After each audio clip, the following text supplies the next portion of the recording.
When she was like, don't worry, everything will be fine. I'm like, it will not be fine. The tumor is tremendous. It's lodged on the heart. Don't give me this BS. You know what I mean? But the way she said it, I was certain that it will be fine. Hello and welcome back to this channel. My name is Frida Beisel, and here I explore various topics related to Judaism, New York City, and particularly Hasidic Judaism, which is the world that I come from. Today, I'm so excited to talk in person with the comedian Leah Forster, who you might have met on my channel before, once showing up as in character, very funny, Bailey. She says, I should tell you, Frida Weisel, you also have a little scandal in your past, but I'm not going to go into it on the air. We want to talk about something that I have been thinking a lot about in terms of faith and health and being in crisis, that I feel like we have a lot to discuss. Some of my viewers might know that my mother's not been well, and it's been sparking a lot of thought for me about the subject, and I was hoping we can talk about that today. So I'm going to ask you questions, even though you're the interviewer. What's going on with your mother? I don't want to share her story, but she was diagnosed with a very serious illness, and she was in the hospital for months on end. And I am a hypochondriac for years now, and I'm terrified of doctors and hospitals and MRI machines, and of any little symptom makes me very scared. And I also feel like I have a lot of feelings around how religious communities deal with illness. That is a big thing for me. Yes. Can you explain what that is? Yenamasa. Yes. So we would never say the C word. That was not a word we ever used growing up. We never knew anyone who had it. My own grandmother, my grandfather, I believe family members, but we never used the word. So instead they would say yenamachla, which means that illness, or yenamasa, that story. Yeah. So either one, but it was that illness and that story, and it definitely was not, never. You're not allowed to say the word. Chas v'shulam. Chas v'shulam. It'll like bring down bad omens. Yeah. But it's like, it's not just that there is don't say the word. There's, if you say the word, you might bring the suitin, like almost like, do you know that concept of watching what you say? You might put words. No, you don't. I mean, I definitely do, but it's like a bout of anxiety right there, Yeah. And anyone who has any anxiety coupled with religion is just going to be more, prone to anxious. And that's just going to be one more thing they're going to be anxious about. So specifically with this, yes, it's like you're not supposed to say even out of your mouth. It's so tragic. You shouldn't even speak it. Yes, exactly. So it holds value. That's what I meant. That's, yes. Thank you. See, Rebbitzin. Yeah, slowly it comes back, and we'll become Rebbitzins by the end. Listen, I go to shul every Shabbos, so like I read the Parsha, I'm like super. I see. Like tapped in. I want to talk about that in a minute, but I first, like, what made me bring this up to you was I was noticing you weren't on Instagram. I really rely on you on Instagram for laughs.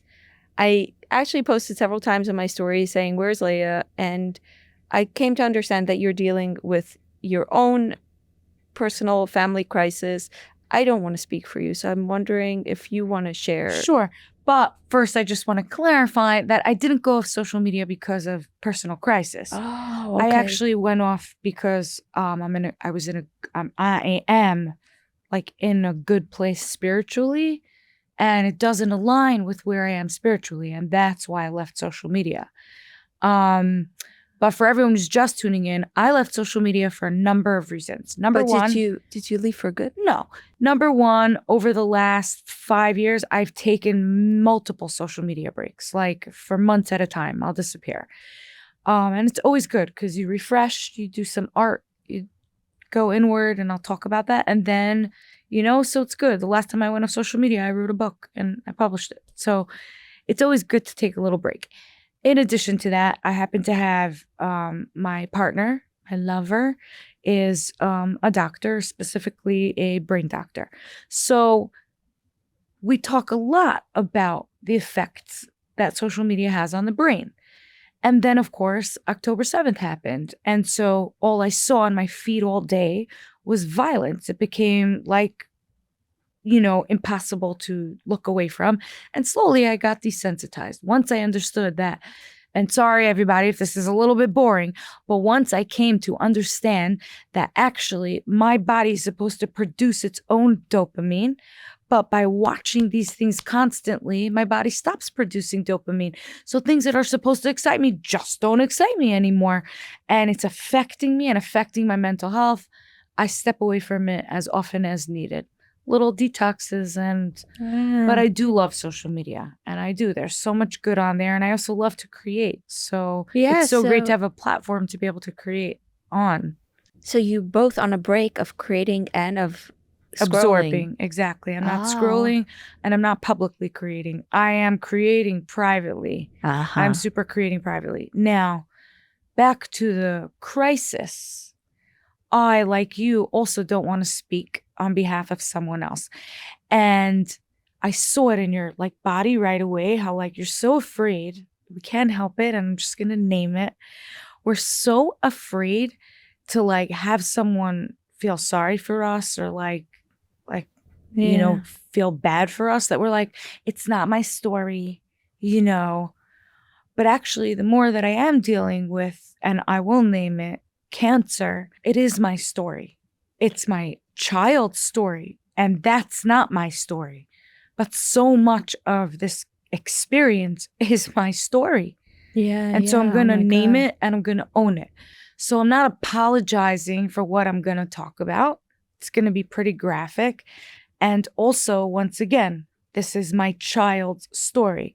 So I'm not sharing anything private in terms of their story, but I am sharing my experience as a mother watching a child struggle and all the stuff that comes along with that, including the stuff that it's peeling away from me about my own mother, my own family, my relationship with my child, Yeah. I have to say, I'm so sorry. First of all, thank you for naming things. You always scare me just a little bit because you call it out.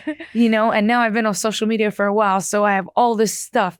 The first thing that I feel it's coming back is that I want to scroll again. I want to start picking up what's out there. I've missed it, and I can't wait because my comedy brain is already I'm going to be making fun of all these crazy things I missed, So excited about that. Yeah. I like that you have a way of you don't just absorb, you pick out the extremes of people's vulnerabilities and you lovingly exaggerate it in your comedy, and it is ouch and so good and targeted. To what degree do you want to share about what's going on? My child's journey. Here's what I will share. When I was doing the Broadway show, the off-Broadway show, I met you. My child wasn't feeling well. My child was 20 at the time. I say my child because that they prefer to identify as they, them, although our joke now in the hospital is she, he, who cares? We want to live, and that's that. At the end of the day, you're at the doctor's mercy and at medicine's mercy. So things changed, shifted for my child as well. So changed a lot. In terms of also the way they feel about how other people should identify. It's more who cares? I see. That's also a layer. It doesn't matter anymore. Yeah. You know what I mean? You're fighting for your life, currently fighting for their life. Yeah. It doesn't matter. These things don't matter like you think they do. You know? Yeah. And this is someone who's been through trauma. If you're watching this, then I've been pretty open about some stuff. And man, oh man, that puts everything on the back burner. Let's just say that. So my child wasn't feeling well, went for a random, just a checkup. Doctor said, let's take some blood work, and was concerning, followed by a chest x-ray. And this is so funny because I grew up Hasidic and I missed out on certain basic things, and I'm educated right now. But when they said a mass, my brain didn't go to cancer. I've had mass, mass. You know what I mean? Like my brain didn't compute. What did you hear in mass? It just was like massive or like whatever. But I'm saying like I didn't chap, you know? Luckily, I mean, we were concerned.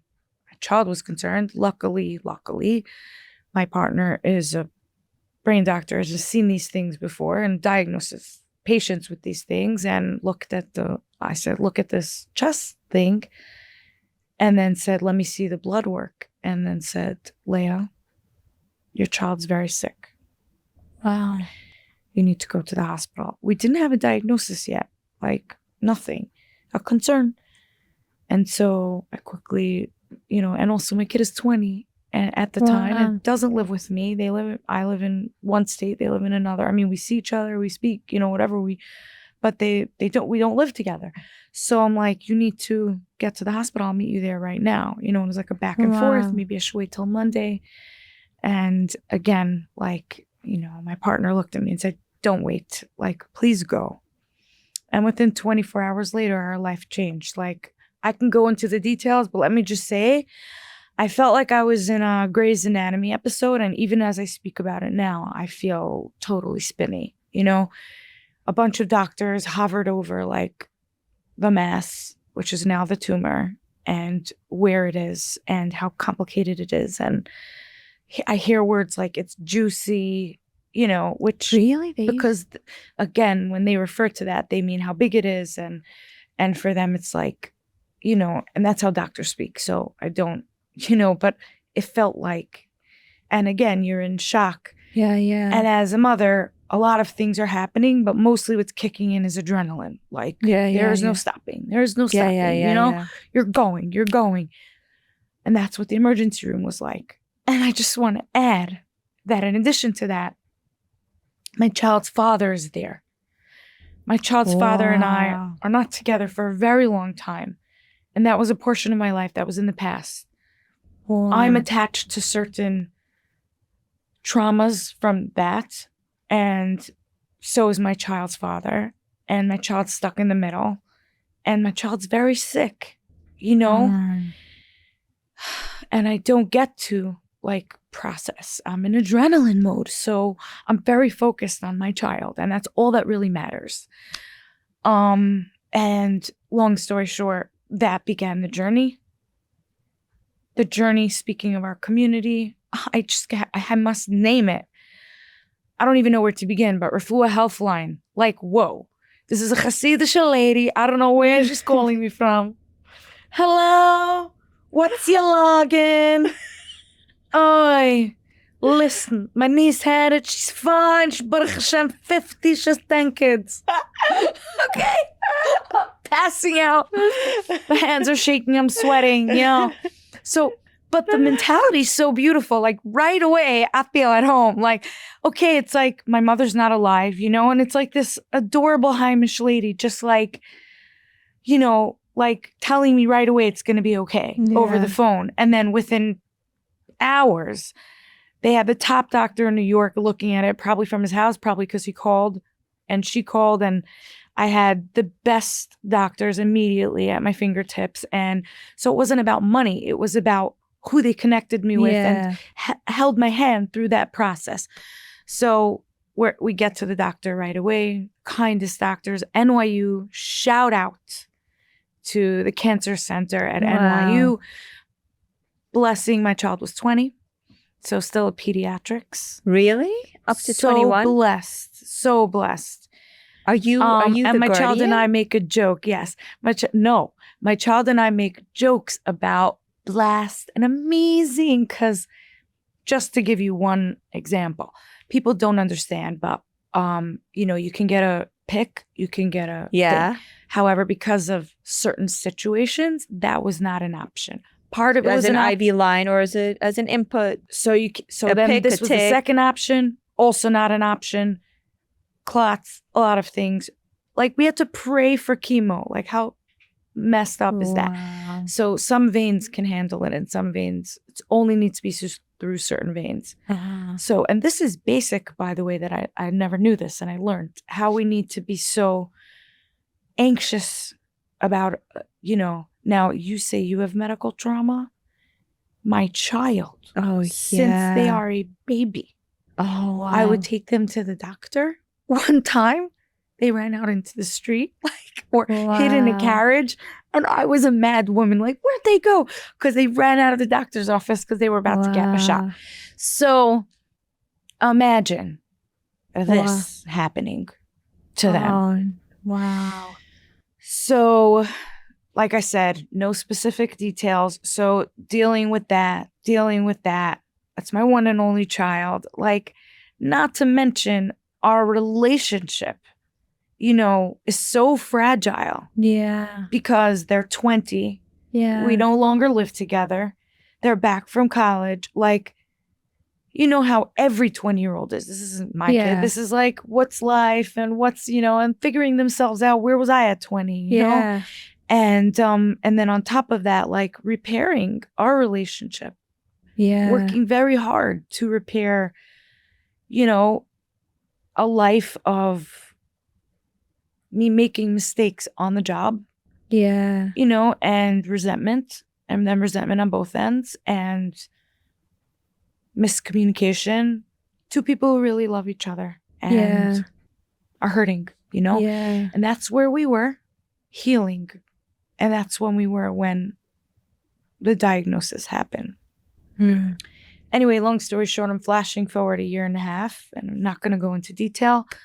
We were done. We were in remission, and now we're not. Oh. And so now it's intense, and I'll just leave it at that. It's tough times. Yeah. And I guess I don't know when you're going to post this, but I hope it'll be in the future and we'll be in less tough times. Yeah. But we'll take whatever good energy the world has to offer. Chaya bas alta Leah. There you go. Thanks for letting me talk so much. Oh, my goodness. Thank you so much for sharing. As you talk, I have so many strong feelings, so many things that I relate to. First of all, just the process of understanding the medical institutions of chemotherapy and also the specific place that a hospital is. It has a feeling, and it permeates my body as you speak. But there's also something about going through a big medical crisis, being not the patient, that I think brings to the fore all these like complex vulnerabilities in a relationship. It's so wild how like me being on this end and watching my child suffer. And here's also the crazy part. My child has told me that I'm smothering them, and this is also my journey now. Yeah. Where I'm stepping back and I'm like, okay, I have to go about my life and like live my life. But how can I? Like, I can basically get out of bed in the morning, scrap together a yoga or a run, try to eat food, but how could I even have an appetite for anything? Because like I've seen it all. I know what it is. It's ugly, Yeah. and that's a piece of me, like, and so I want to pick up the phone and I want to call my mother, but then my mother's not alive. And also I don't really want to call my mother because my mother wasn't the empathetic type, and I wouldn't get what I needed from her anyway. Yeah. So who do I want to call? So I'm like, oh, we're back to working on yourself, Leah. Like reparenting yourself. Like your medicine, you got you. Like, oh, there's the universe again. There's Hashem again. There's like, oh, okay, fine. Like, but there, and I say but. I know I should say and, but I'm saying but. My challenge is, as I'm repairing my relationship with my child and also working on boundaries, which is so weird to say. How could I set boundaries? My child's like suffering. Yeah. But you still need boundaries, even when your child's suffering, Yeah, yeah. And my child needs boundaries from me, like telling me, Ma, you're smothering me. Like, I don't need you at every chemo session. It's annoying. Like, yeah. I'm holding space for you and I'm struggling, like, okay, wow, I wasn't able to tell my mother that, you know? Yeah. But then I go home and I think of, I would love my mother to be there for me. Yeah. Or at least like a sibling, but then I go back to, we were never really close and we were never really honest with one another, or maybe they were and I wasn't. I don't know. But then I'm like down this path. Yeah. And maybe that's what needs to happen now. Maybe it needs to open this wound and I need to be in this place. And so there's no room for like social media, Yeah. So I was right that that's why you took a break of social. Well, I'm saying I'll come back when I'm there's kidding. room, but there isn't room now to give in that capacity. That being said, I'm still doing comedies. Like I'm doing events. Like I just did a Chabad, shout out Chabad. Just did an event for them. And I do like shows.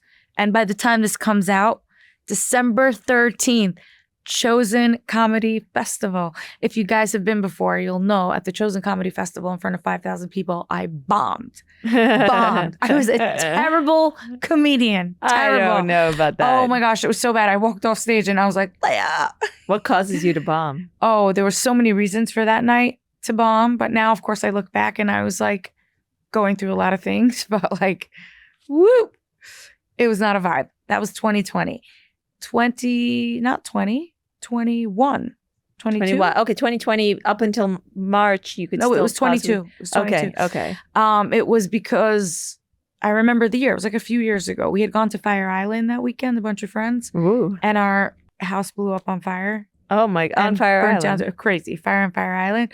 Not to mention That was could the be your weekend next that I book. fell in love. Oh, that's where you met your partner? No, we met in shul, but a bunch of friends went away for Shabbos. Ooh. Exactly. I feel like this could also be the dating, chatting It podcast. was a vibe. Let's just say, like, we watched the house burn down and, like, it was us. It was just us. It was like, I see. Yeah. It was vibes. It's an interesting meet cute story, watching a fire. As I'm, like, reliving it, I'm like, I don't even remember the fire. Also, she was like, it's just stuff. Like, who cares? And I was so annoyed at her at the time. Like, what do you mean it's just stuff? My kid was going to college that weekend. I loaded up my car. My plan was that weekend we were going to move them into college. So I had a car full of like equipment and like all the stuff they needed for college. And that was the plan. Pick up my kiddo and drive up to college. And yeah, my car key burnt in the fire in the house. Oh my goodness. So the car is sitting there and I needed to get another key. Stuff like, that is wild. more than stuff. I lost a shoe. I was walking around with one shoe. We had nothing. Oh goodness. It was not normal, but it So- didn't matter. I had her. Yeah. I'm happy for hearing some uplifting, Right? happy things. So Lamaisa, So yeah. you're So gonna we'll go perform back over on there social again? media. Yes. So no, but December 13th, Chosen Comedy Festival. Our show is called, it's me. The show is called No Skips. Should I tell you why? Why? No. It's the name of my album that's coming out called No Skips. Oh. Because there are no skips on this album. Every single song is an absolute must. Oh. And it is a vibe. Can you sing some of it so I get a sense of what it's about? Can we? I would get my like thing, and if you give me like a mic, I could put in the music. Let's Want to do that? Oh my God, that's so fun. Okay, so I'm not gonna play a lot. I'm gonna play 2 songs. They're very short. Very Okay. short. Where do I even begin? Every single song is a vibe. You know what I mean? No, I don't. Okay. You have to explain. I don't want to give too much away. But the idea of it is that every song is something for somebody and you could sing along and you can work out to it. You could yoga to it. You could dance to it. You could meditate to it. It's like something, and it's the whole thing is like a journey, but it's no skips. Okay. So obviously one of my favorite genres of music is EDM spiritual. I don't know if you're into that stuff. Are you? EDM spiritual? Not really. What kind of music do you like? I'm not a big music person. If I listen to music, it's I gonna don't be trust you. it's gonna be like cozy. Now I listen to Autumn Leaves. Oh, that's nice. But then would you appreciate this I would music? appreciate everything about you, Leah. Oh, man. Okay. Thank you, Mommy. I went to your show. First of all, you sing. You sing really well. And your songs are like super fun. I watched this album is not my typical. Okay. What all right, people are then, expecting. Okay, then. But I will tell you, that's what's so magical about it. Okay, let's see. So, here we go.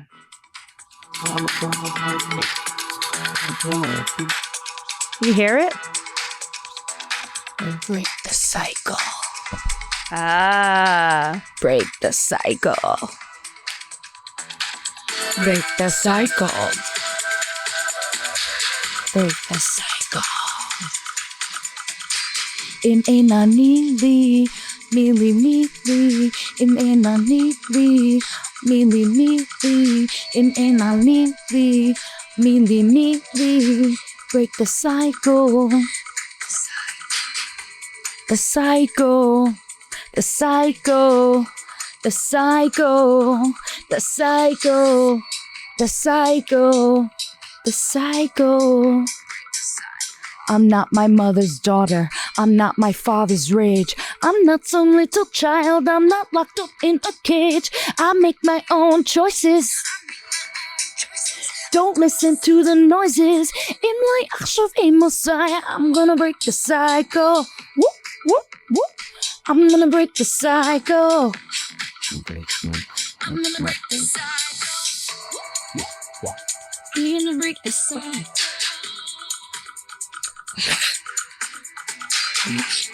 Etc. This is very Leah. I have to say. So that's one. Yeah. Okay. Let's see. That's lovely. One. Do you like it? I like it. Really? I would get up and dance. For real? For real? In the middle of a podcast? No. But would you? Is it like the type of? Yes. So my intention for that, just so you guys know, so the concept of my album is that it's called No Skips, but I based it on Avram Avinu's 10 challenges. Each song is a challenge, and each song expresses something. So obviously, one of the songs is about breaking cycles. So that was one, and also like I felt very, I don't know what the word is, connected to every time I watched my child go through a chemo session, and like you watch the hours go by while somebody's getting chemo, and every hour that goes by, they just like wither away more and more. You know what I mean? Like they come in pumped, not pumped like, okay, but like fully energetic, like, okay, let's do this. Yeah. And then it's out of their control. It's just like these horrible things. It's just like you watch the body, like, and the words that kept coming into my brain was break the cycle, break the cycle. What does break the cycle mean to you? I have to break the generational cycles. Yeah, that's what absolutely. Like, I'm not my mother's story. I'm not my father's rage. I'm not some little child. I'm not locked up in a cage. I got my own voices. I make my own choices. Don't listen to the noises. In my Ashraf a Messiah, I'm gonna break the cycle. So it like popped into my head. So I was like, I must. It's interesting that there's a lot of prevalent views around us being part of this multi-generational story where our scripts are like pre-written because of our parents' traumas and that we have to get out of it. I mean, is it true though? Look, I'm not like one of those woo-woo girls that are like, I feel generational, needs to be released. I'm not one of those crazies. No offense. But I do believe that there's something in us biologically that existed before, like our parents and their parents and their parents physically, like they made us, right? So with every generation that passes, their physical things are there. And I actually feel it sometimes, like I'm in a certain situation and I immediately I want to jump and be judgmental. Like I find my brain going there and I'm like, don't be like your mother. And in many ways, my mother was like a hero and an incredible person. But I do remember that was the norm. Like being like, oh, that person, they're, or this person, they're, And maybe my mother was just a yenta, which is fine. But I've been a yenta for a long time too. Shout out to Raisy's Cooking, my favorite human. I love her. She has a book called The Anatomy of a Yenta. What does that mean? Why do you say it in that tone? First of all, immediately when I go into a Heimish tone, I get seductive. I don't know why. It's a level of confidence. It's the same level of confidence this refuah lady had when she was like, don't worry, everything will be fine. I'm like, it will not be fine. The tumor is tremendous. It's lodged on the heart. Don't give me this BS. You know what I mean? But the way she said it, I was certain that it will be fine. Yeah. By the way, while I'm shouting out people, let's talk about the Heimish community and the chesed. Yeah. The crazy. It's insane. Let's talk about RCCS. Again, they showed up in the hospital. Like, nobody called them. I didn't ask for them, connected me with a caseworker who checks in constantly with my kid. My kid went to a Sabrina Carpenter concert, like arranged through RCCS. Wow. Okay? Like, really cool. Like, sent a tablet. How do they deal with something like her pronouns? Very well. RCCS, not an issue. No questions asked. It's not important. Like when someone's suffering and like fighting for life, and I say fighting because you better fight, and again, as a mother. What do you mean by you better fight? As a mother, like my prayers changed so much. The things I wanted for my child changed so much. I only want my child to want to live, because honestly, like one of my songs is called Sacrifice, Akedas Yitzchak. And I don't think it's about a father sacrificing a son. I think it's much more about the things we have to give up and sacrifice, But sometimes when I watch my child suffer, I can't help but feel like this is generational. It's sacrificial. This has been going on from the beginning of time. Parents are forever sacrificing. Now, the way we grew up with Hasidic Jews, they took it to the next level. Yeah. You know what I mean? They're like, oh, I never do anything for myself. Everything's about the kids, And it's like, okay, nobody asked you to do that either. Please take care of yourself, And maybe that's breaking generational traumas. Like my child saying to me, I'm setting a boundary. I don't need you to show up and trust me, if they have a wisdom tooth pulled out, they'll be like, Ma, I need you. But, which is funny. Chemo not, but like this, yes. Yeah, that's so interesting. And it's I don't care. I'm just like, call me. Yeah. I have to say, sorry. Yeah, no, but it's definitely generational, I feel. Yeah. This part, you mean for us coming from the Hasidic background, that it's generational? I think no. I think it's biological. Doesn't matter if you're it's for everyone. Exactly. But because our culture is a certain way and there's this innate survival instinct that we have to deeply separate, like your mother's Rosh Hashanah experience, what could be a very beautiful thing ends up being such a harmful thing. It's like, look at it. You're there supporting your mother going through a challenge. And instead you're like re-experiencing like trauma. Yeah.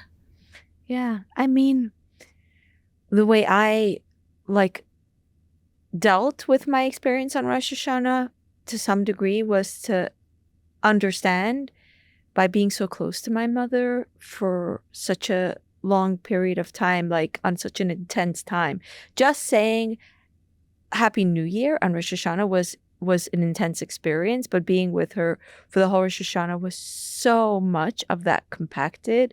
And I think it allowed me to feel a little bit what she got out of her kind of Rosh Hashanah, which was a sense of I can pray and I can hope for things to get better if I really cleanse my soul, or if I pray really with a pure intention. You're laughing. No,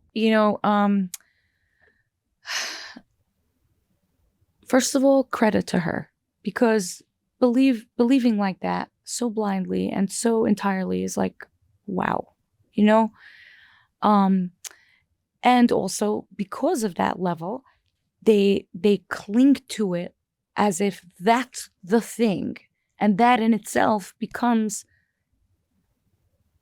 its own set of rules that has nothing to do with the actual thing. You totally missed the point. Like, okay, if I oh no, I said something wrong. I better pray again because I messed up a word. You know what I mean? Or like anything extreme, like someone has a health scare and they're like, am I allowed to do this on Shabbos? Now, again, God forbid, we're not talking about somebody who like has a sore throat. We're talking about like but someone who's extremely stringent is going to be like, am I allowed to do this on Shabbos? So they're like, they're missing the point. Yeah. Like it's meant for you to rest. And if you're like not okay, then you need to do what you got to do, Yeah. It's like unfortunate. It's really sad. And I see it so much. I will say I'm seeing much more positive experiences. I'm surrounded by like people coming back to the faith. And also like shout out Chabad. Are you Chabad now? I'm a human. I'm a nothing. And also here's a little tea. So I was invited to go to Israel and many times. And I was never able to because of my child. And so it didn't work out. I promised myself when the war's over and my child's better, I will go. Unfortunately, the war is over, but my child is still, so even as we speak, I don't know what's going to be. But ideally, I have a ticket. I would like to go. So who knows, by the time this airs, I might have gone and came back. I'm not on social media. So I'm actually going to live it and I'll report back. Please do.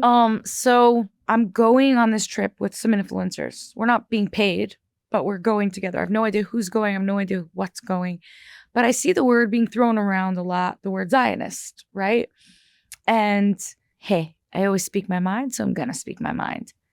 I am not political. So I'm not a Republican. I'm not a Democrat. I'm not a liberal. I'm not a liberalist. I'm a nothing. I'm a human being with opinions and beliefs. And you can judge me all you want and say, you should take a stand and you should be on a side. And I'm sorry, I'm in healthcare. I have a whole separate career.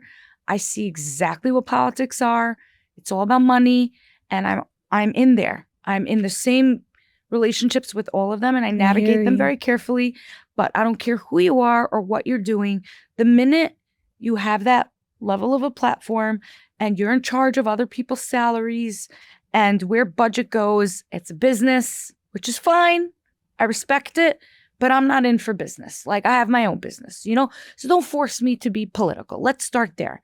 So when it comes to the word Zionist, I have a struggle because, naturally, if you're Jewish, you're a Zionist because if your Jewish identity is, we belong in Zion, right?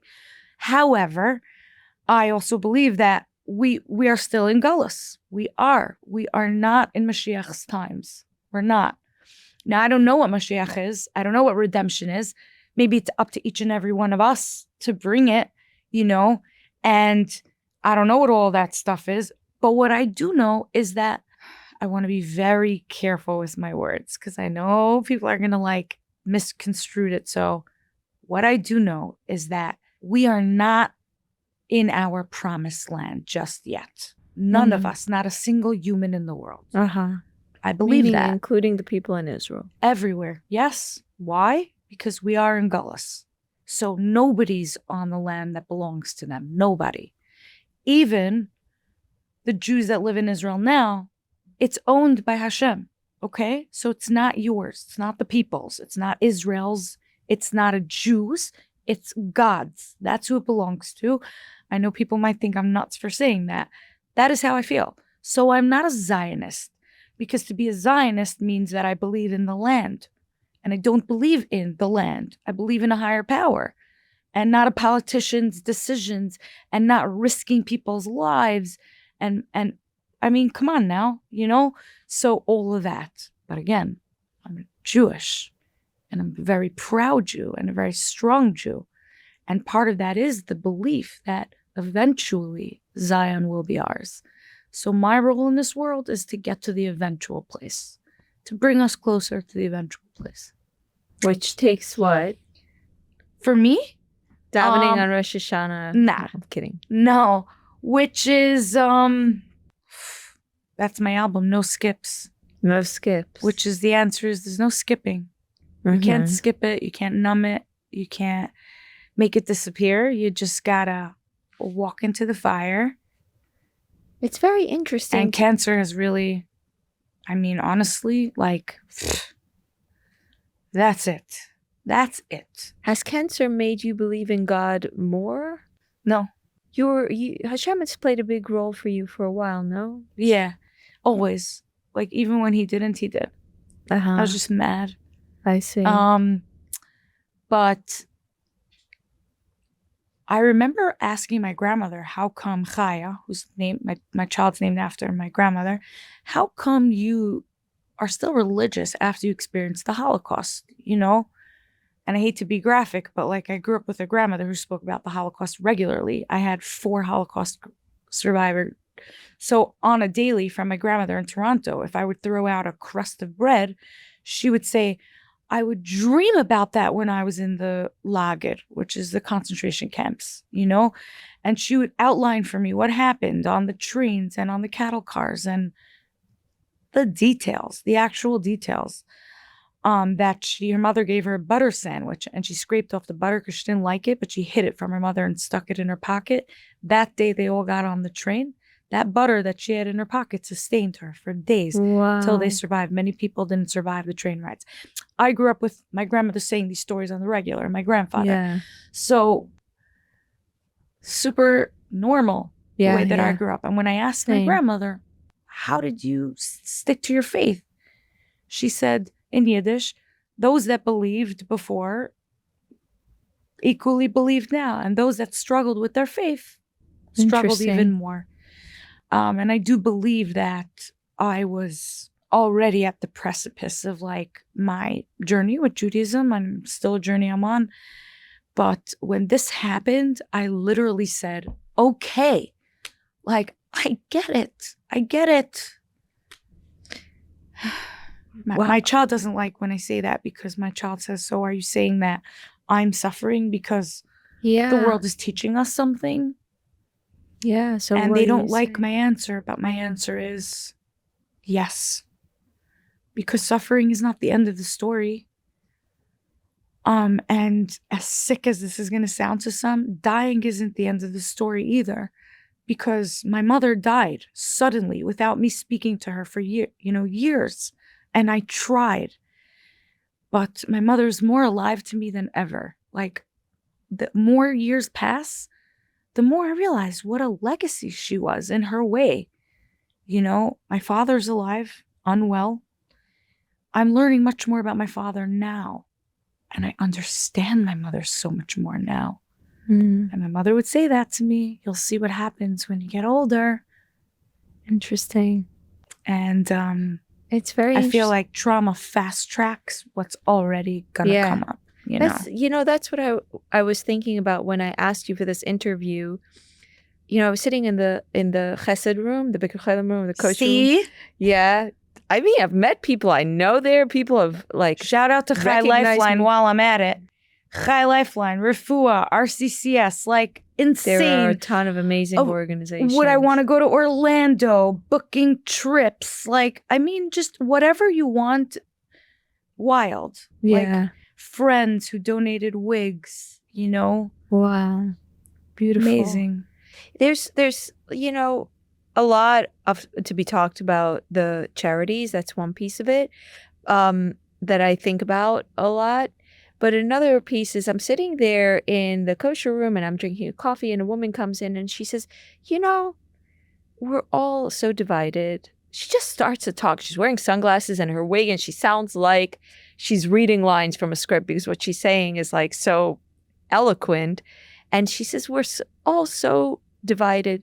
There are a few events in life that will bring us together and illness is one of them. And I'm thinking to myself, yes, but yes, they bring us together, but they also bring forth all of these tremendous complexities we humans are trying to put away to function in everyday life. It brings it forth. Like, for me, to give you an example, I don't believe that bad things happen for a reason. That's my belief. I feel like bad things happen by chance. Like, we can play a role in minimizing them, of course. Like, we should look before we walk into the road, because if we get hit by a car for just walking into the road, that's like not just chance. But I had a really distressing experience where someone on Instagram seemed to have mistakenly forwarded one of my videos that was on like a totally unrelated subject. Let's say Hasidic men's accent to me, and they seem to have wanted to send it to someone else. I get that all the time. Oh, really? Yeah. Oh my goodness. That must not be fun. 'cause Yeah. And they'll write like, I don't understand. She has tattoos, but she's like talking about Hashem. I'm like, LOL. I respond. I don't see all my messages all the time, but like I was like, that's funny. That's so funny. Yeah. So the thing is, I do like to see all the messages, you know? So yeah, but I wanted to say this particular thing because I'm very interested in what you were just saying about telling your daughter about Hashem talking to you. So I didn't say Hashem talk to me. Let's not yeah, misquote okay. me. Yeah. You so understand. I'm not So on that sorry. level. Oh yeah, okay. What am I, Moshe Rabbeinu? I thought so. I thought so. So anyway, this person said, "Oh, this is so and so," like naming my family name, my maiden name, and said, "Did you hear her mom is very sick? Must be like from so much suffering from like what Frida's putting her through." And I'm telling you, friends had to restrain me from like I don't know. I wanted to send her a message. Like I was so close to saying, "You should know it's before Yom Kippur, and I do not forgive you," because that was all. You, Michael. Exactly, it was all I had. I do not forgive you. That's what I wanted to say, and then I decided to stop myself and try to forgive this person. But I feel like some people at a time of crisis will say it happened because of. And I'm that not is into so that either. I will say, like, right after my child was diagnosed, I was at a Shabbos dinner with this family that I really, really respect. Like, she's a big Torah teacher, and he's, like, really holy, good people. And he looked at me and he said, "It's a tikkun." Like, he's Israeli, and he was like, "It's a tikkun." And I was, like, so furious. Like, at the time, of course, I was feeling all the feelings, you know? I didn't say anything. But for days, I was ruminating. Like, how dare he? And here I am understanding what a tikkun is, like at my level at least. And here's what I know. I know that I don't know. I know that I don't know, but I only have my track record to look at. My track record is I've already messed up dozens of times. And every time I messed up, I came back stronger, better, hotter, more successful, with more creativity. I like that you mixed that in. Yeah, because like I leveled up. So I do think that it does happen for a reason. It's like, on the one hand, I'm incredibly pained by the fact that I don't have a relationship with my family. It's a toughie. I have a relationship with my father, sort of, and my father's wife, who's lovely. Shout out to Aid L'Shalom, another cancer organization.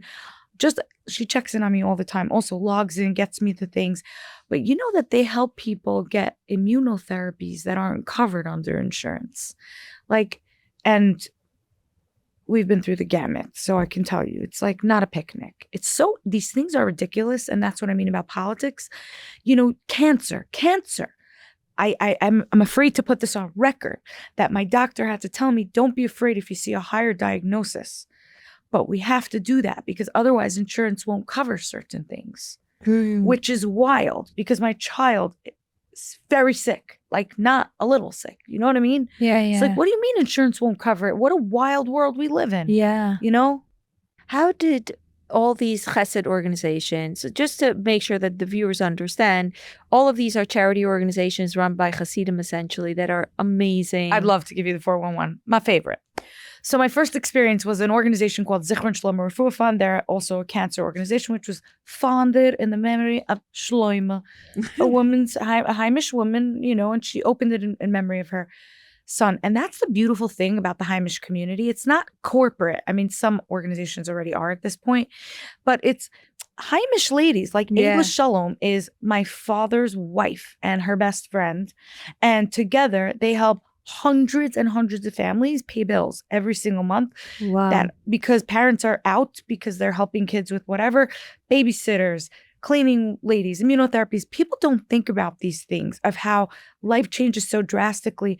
Even myself, and thank God I'm in a position, I have a career and I work so I can do what I got to do. But like Ubers, my kid can take a train, is 21, is whatever, but like not now, not, in this circumstance. So just like daily or whatever, or as often as needed, it's like, oh, that's like a strain. All these things are straining. You want a nice wig, you want to buy a cozy this and a gift and you want to give your kid whatever, but you can't even work because you're not even really present. And, imagine. So they do these, so it's Heimish, adorable ladies. And like, I meet them in like, I'll meet sometimes my father's wife for like a coffee. Saw her last week in Cafe Paris, cutest place.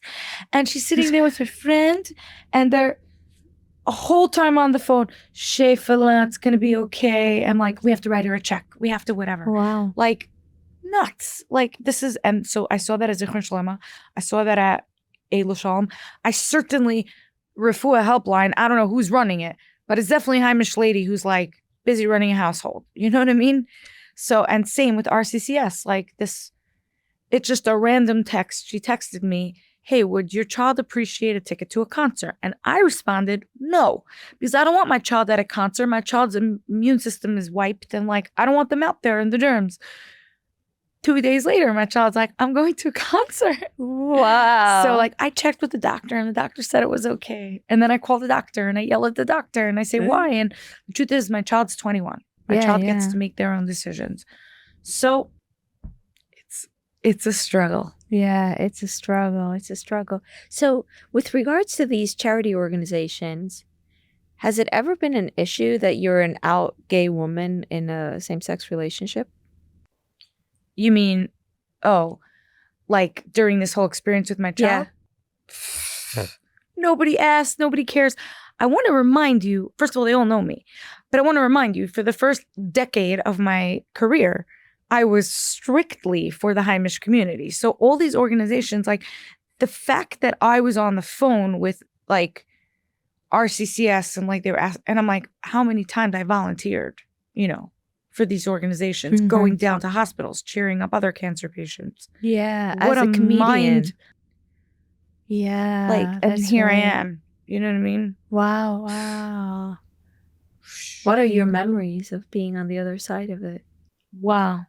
Like now that I am experiencing it on this end, like I cannot believe I had the guts to just walk into these rooms, like life-threatening diseases and illnesses where you're all like masked up and like, and I'm just cracking jokes as if like, funny? Because I can do it. I can do that. What do you say? How I would be totally lost. I know I would say nothing if I walk in and I see someone in a vulnerable state. I'm in business. I'm very used to it. I work with high-level executives daily, and I run like big organizations. And I understand that there's time and a place for everything. That's the number one rule in business. And so I learned very quickly when you turn it on and when you turn it off, what when to be appropriate. I also am in great company. Like I have a great partner who's very mature and leveling up. Getting hotter, better, and the next level. And luckier. And breaking the cycle. Yeah. I have crazy opportunities. I'm very lucky. Yeah. You're very mega talented. I want to play you this song. I think people are going to like it. Let's hear it. So this song is called Sacrifice. And it's on my album of No Skips. This is the last song. So like I said, it goes through 10 challenges. The 10 nisyanis. The 10 nisyanis. The 10 challenges that God posed to... you know what? I'm going to do it without music. How does that sound? Whatever you think is best. I think I'm going to do that without music. So basically, the story of this album is she starts off at a therapist's office and she thinks she's getting medicine. And instead, the therapist writes her a prescription and it says music and yoga. She's like, what now? And she goes down this entire crazy journey. And it begins with Break the Cycle. Actually, a cooler song before. And this is the last song, which is the Shavasana. Wow. So I'm going to do it without music, okay? Okay. Sacrifice, sacrifice, sacrifice, sacrifice.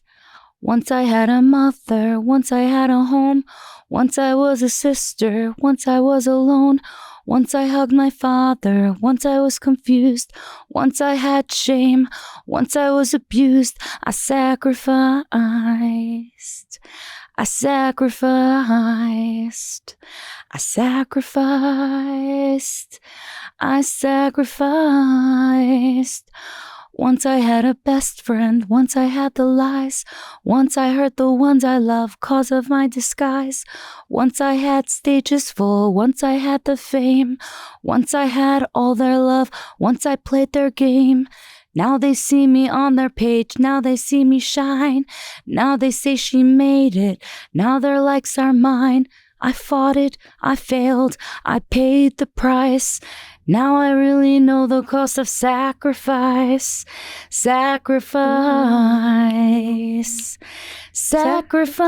sacrifice, sacrifice,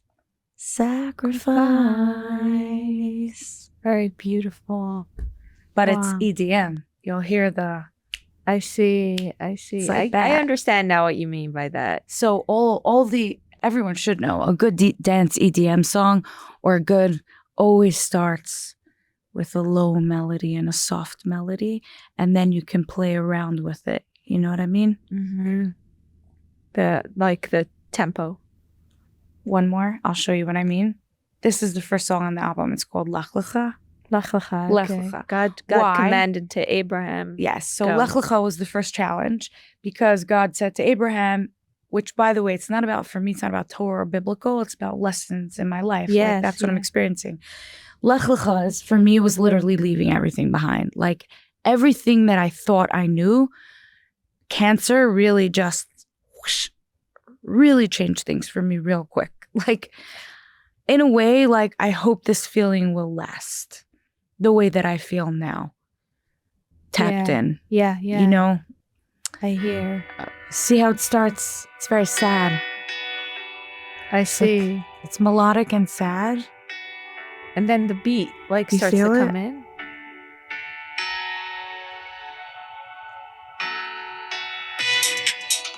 See? Come to the show on December 13 at Chosen Comedy Festival, Stand Up New York. I just want to do great things. I've got a heart and how it sings. I just want to take the leap. Step outside what I believe. Let it go. And break the chain. Find a light through the pain. Lech Lecha, leave it all behind.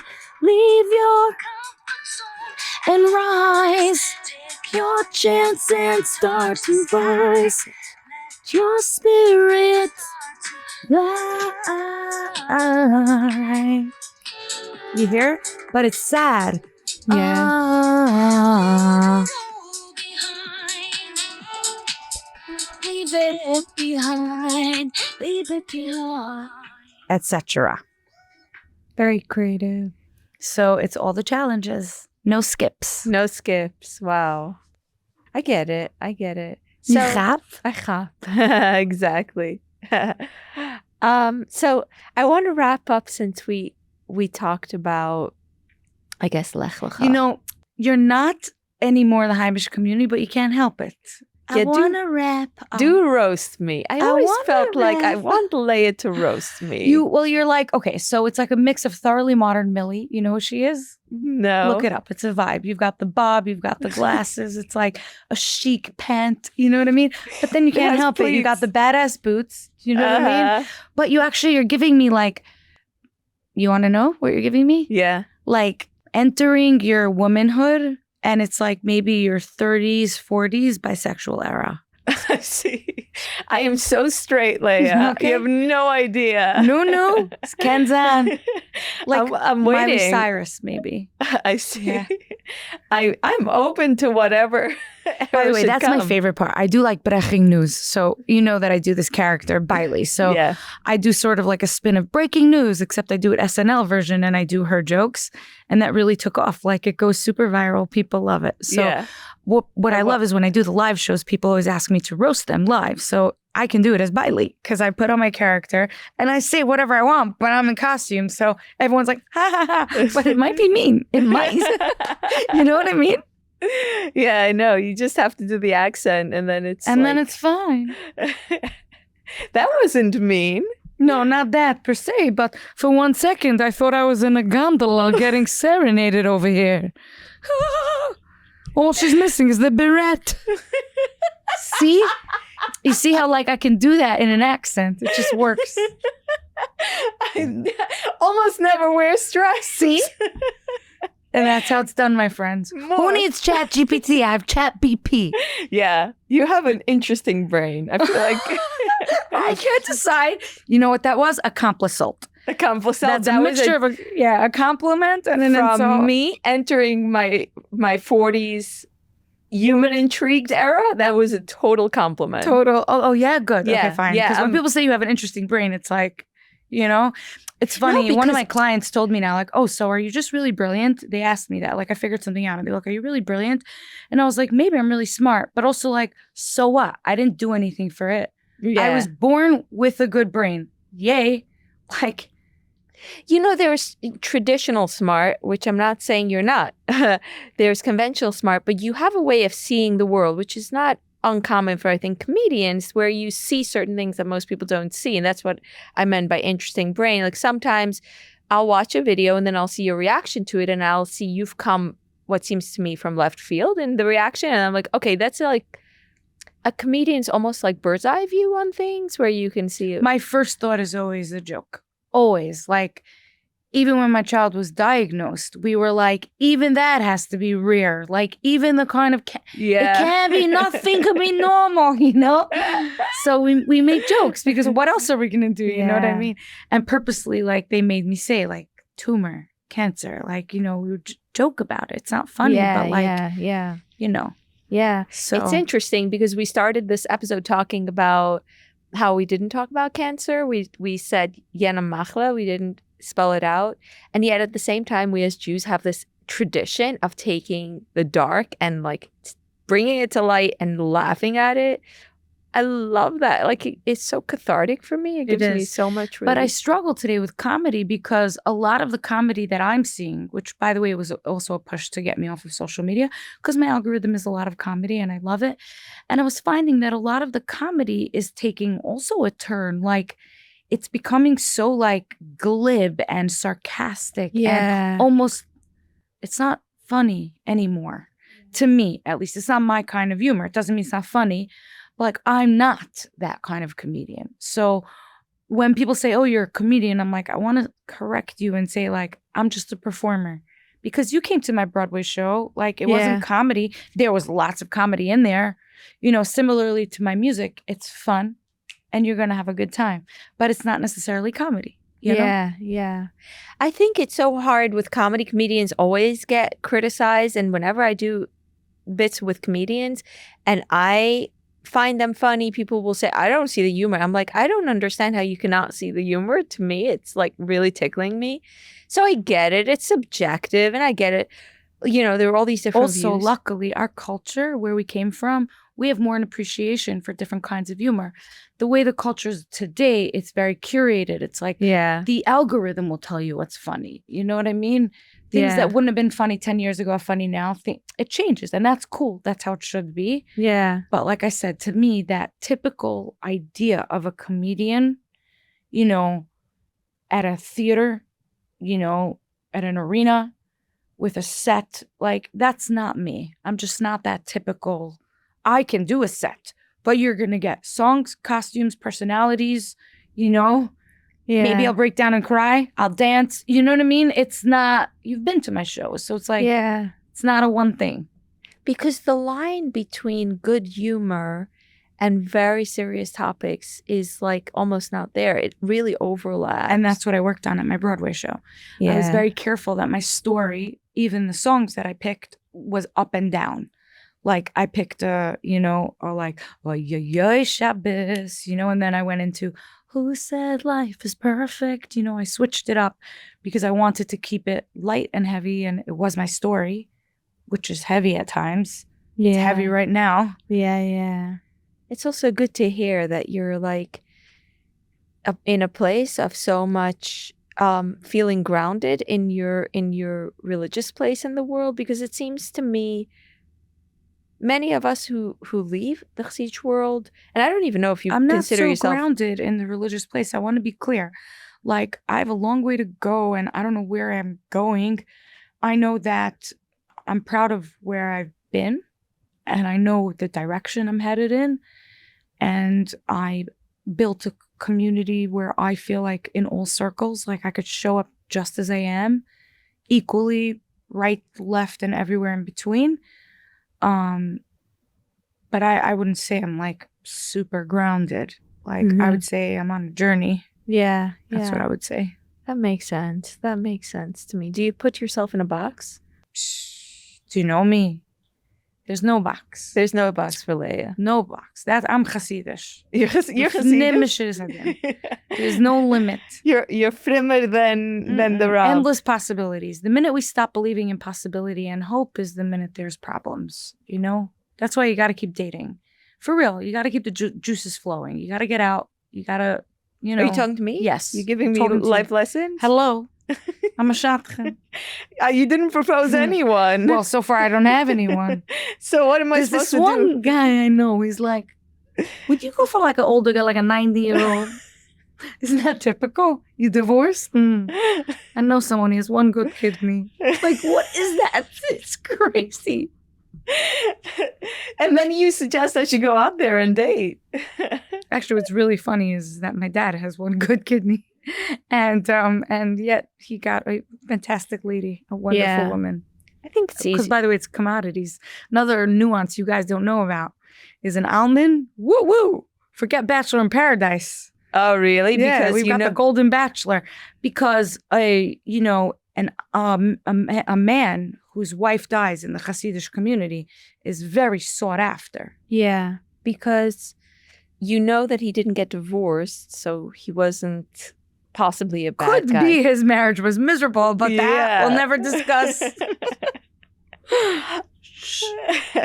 It's a certain kind of logic that if there's a divorce, then he might have been at fault.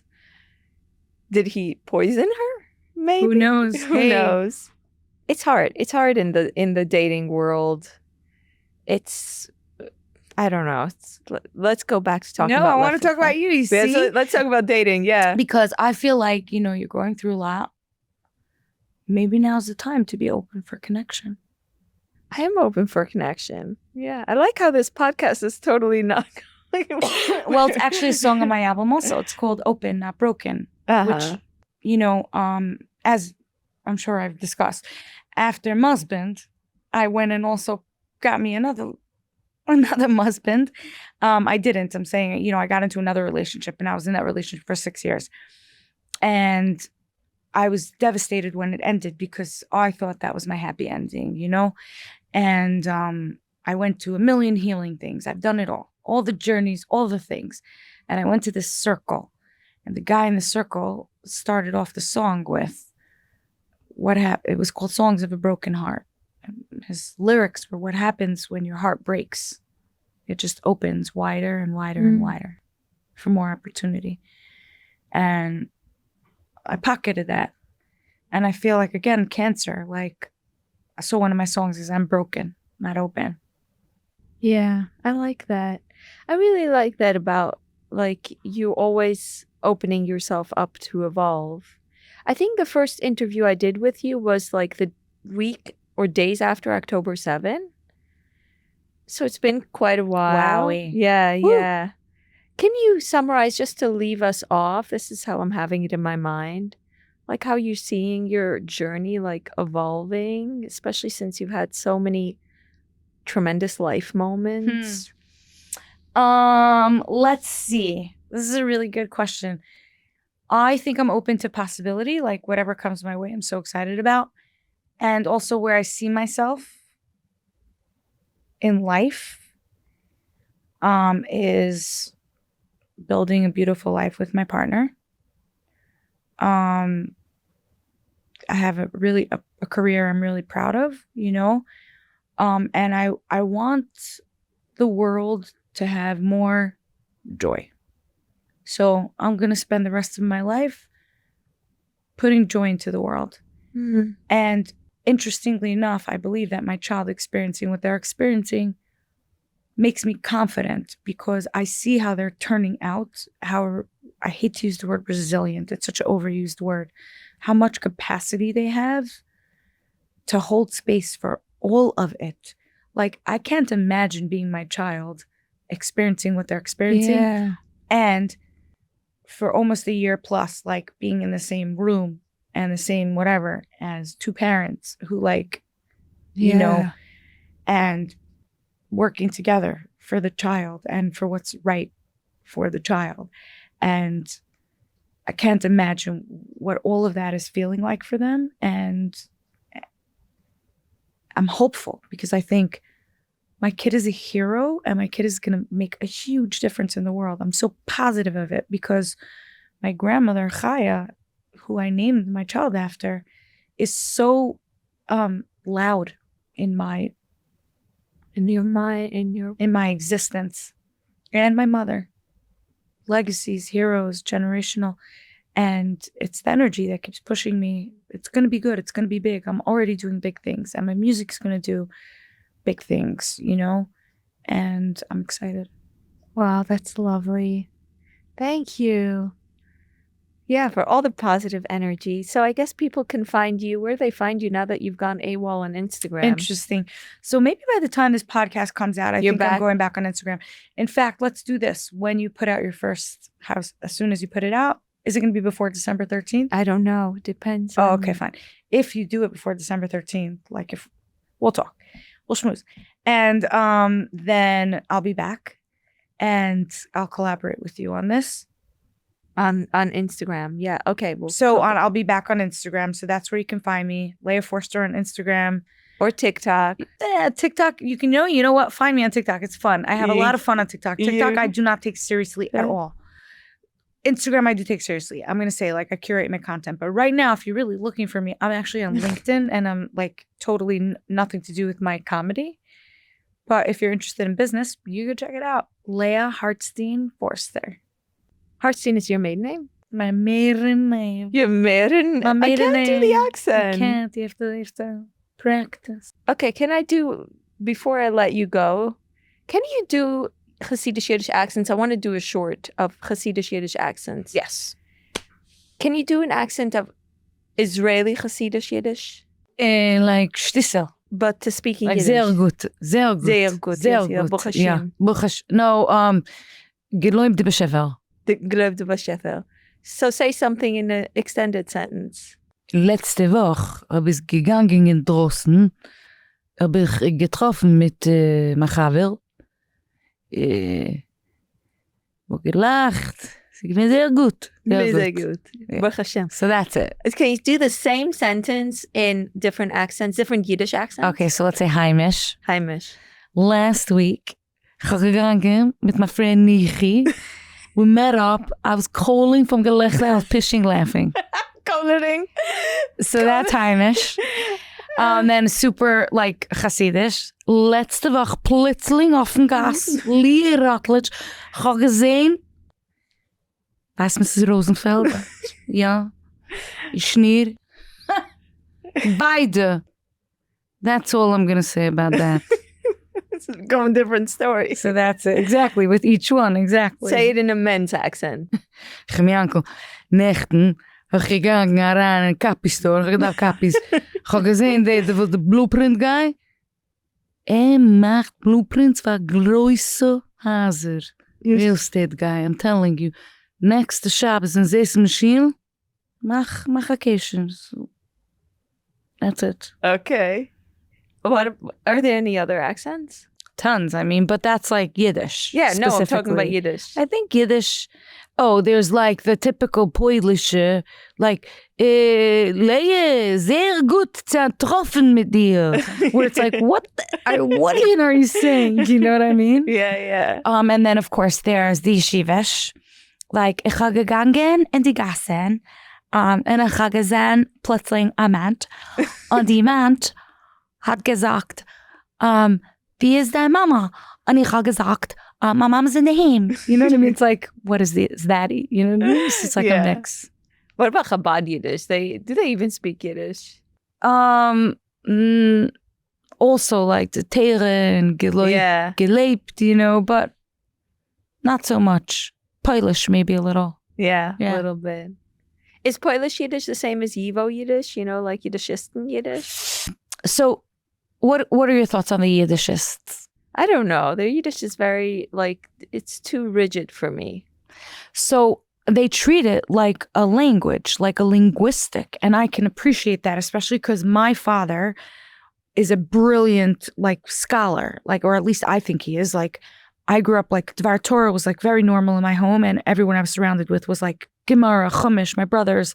So I always had, like, an avid interest for that stuff. So I grew up with multiple languages. It was very normal. And my father's Yiddish was exceptional. Like, his Yiddish words were like very high level, sophisticated words. Like, Pesach beim Seder, like, wer sitzt angelangt? Herr, a grove. You know, these were like normal words. So they were like high level words. So I grew up already with a very high level vocabulary. In fact, even when I, sometimes with English, like some of my words, I'm like, they're so low in English. They're just more poetic in Yiddish. Yeah.